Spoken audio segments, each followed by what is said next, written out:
بسم الله. السلام عليكم ورحمة الله تعالى وبركاته. اللهم صل وسلم وبارك على سيدنا محمد. halkan maanta waxaan kaga jawaabi doonaa su'aashii koowaad ee ahayd 20 su'aalood ay ku weydiin doonaan dadka aan muslimka ahayn ama gaalada. su'aashu waxay ku leedahay islaamku muxuu u ogolaaday ragga in uu guursado ilaa iyo 4 dumar ah. su'aasha markaan ka jawaabayno waanu qodobayn doonaa aragtiyo kala duwanna waan ku sheegi doonaa. qodobka ugu horeeya waxa weeyaan diimaha kale iyo islaamka maxaa u dhexeeya marka ay sheegayaan xiriirka ka dhexeeya rag iyo dumarka marka ay noqoto guurka. qur'aanka oo ah dastuurka islaamka ilaahay waxa uu ku leeyahay bacda a'uudu billahi minash shaytaanir rajiim fawaahidatan aw ma malakat aymanukum. hal gabadh guursada ayuu ilaahay qur'aankiisa ku leeyahay. kutubta kale iyo diimaha kale arrintaa ku saabsan guurka iyo inta ay la soconayaan la saaxiibeen kuma taalo. ninka markaa waxa u bannaan inuu inta uu doono la socdo, inta uu doono la saaxiibo, inta uu doono la seexdo. qarni ka hor bay ahayd markii odayaashii diintu ee kristanka iyo yahuuddu ay diideen arrintaas oo yidhaahdeen arrintaas waa khalad. sidan wada ognahayna diinta kristanka iyo yahuuddu waa diin gacmaha loola tegay oo la bedelay. sida ay maanta u diideen oo yidhaahdeen waa khalad berrina way ogolaan karaan, waayo wax diin gacmaha lagu sameeyey. islaamku laakiin sidaas maaha. waddamada qaar diimo cusub baa jira oo iska soo baxa mar walba oo kala duwan. anu waxaan indhahayaa ku arkay nin intaasoo dumar ah 27 dumar ah qaba, carruurtiisu 200 iyo dheeraad yihiin. diin waxa uu keenay markaa isaga bannaynaysa inuu intuu doono guursado. islaamkuna taa uu diiday oo waxa uu isagu ku joojiyay meel. qodobka labaad waxa weeyaan qur'aanku waxa uu yidhi lama dhaafin kara 4. qofkii 4 dhaafiyana waa qof dambaabi. islaamku waxa uu ku xidhay shardi.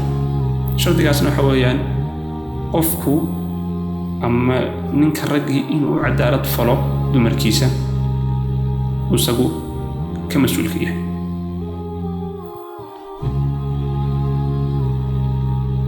arrin muhiim baan rabaa inaan ka dhawaajiyo.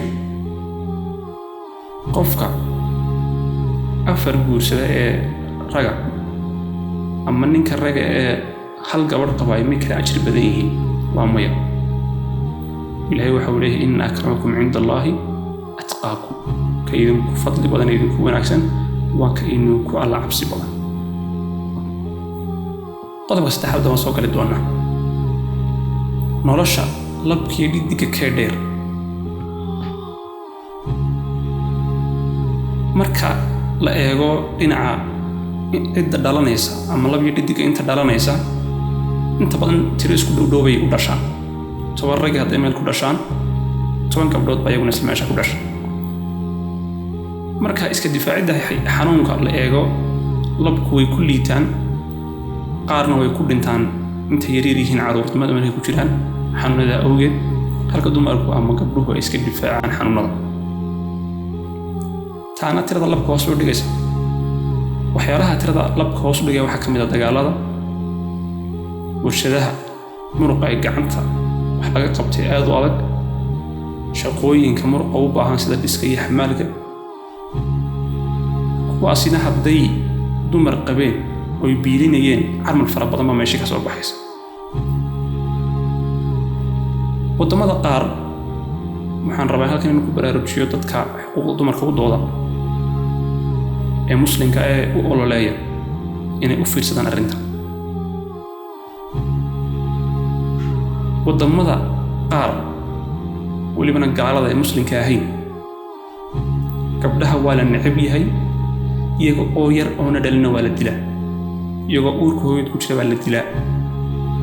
xuquuqda dumarku maxay halkaa intay tagaan ay u diidi laayihiin ay halkaa lacag ugu bixin lahayn mashaariic fara badan halkaa uga shaqayn lahayn muslimadda ee diinteeda ku adag in lagu yidhaahdo diintaadu waa dib u dhac, diintaadu waa diin xun, hadhowna dhaal xuquuq baa kaa dhima. arrintana ha lagu baraarugsanaado. adduunyada haddaba dalalka kala duwan ee iminka loo kala qaybsan yahay, rag iyo dumarka marka la eego, dumarka ayaa ka badan ama dhidig ayaa ka badan. tirakoob mar lagu sameeyey tusaale ahaan Maraykanka, markii la kala gooyey rag iyo dumarka waxa dheeraad soo baxay in dhidigu ay ka badan yihiin 7.8 milyan. 5 milyan oo ragina waxay yidhahdeen annagu uma baahnin dumar, annaga ayaa isku baahan. haddaba qofkaaga maanta daawanaya waxaan ku weydiinayaa su'aashan: gabadh ayaad walaala tihiin, gabadhaas waa gurdoon, inay gursatana way rabtaa. labadan qodob mid unbay soo galaysaa marka. qodob markaa kaad jeceshahay faallada halka hoose nagu qor insha allah. u bannaani kood waxa weeyaan in ay noqoto wax rag wada leeyihiin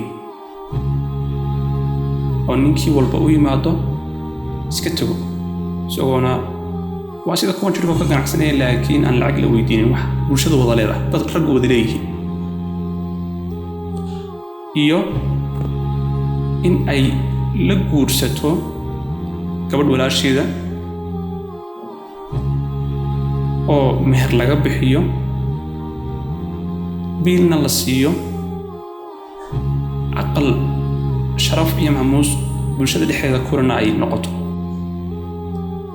islaamku marka waxa uu doortay tii gabadha muslimka oo sharafta badnayd oo ah intay noqon lahayd wax rag wada leeyihiin, inay noqoto gabadh meel ka tirsan lana tirsanayo.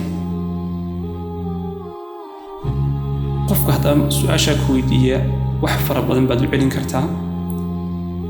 arrintana waxaan jecelahay intaan kuu sheegay maaha in ka badan inaad baadho si aad qofka su-aasha ku weydiiya aad intaa in dheeraada u siisid.